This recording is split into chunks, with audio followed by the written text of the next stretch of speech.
The rent and rates on this three-bedroom council house in Brent are £34 a week.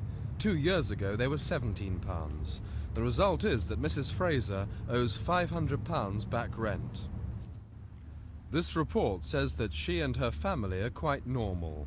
The report's researchers have discovered that a quarter of Brent's council tenants are at least a month behind with their rent, and it's just as bad for all Britain's 6 million council tenants.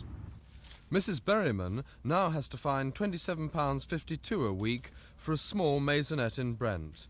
4 years ago it was £12.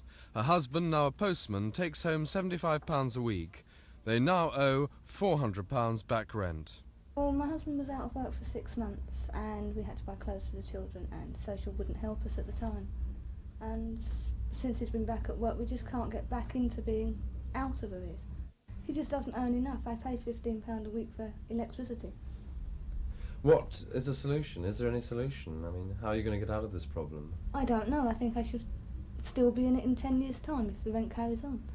Rent arrears will continue to increase while unemployment continues to go up. There is very little that councils can do about it to steeply reduce them. I mean, one of the factors now in operation is that even those councils like Westminster, which have had hardline policies against people in arrears, are finding that arrears are still going up. Their arrears have gone up by 48% in the 6 months to last September, for example. And that's the story all over London. £34 a week for rate and rents is fast becoming too much for many council tenants. Simon Neve in Brent for Thames News.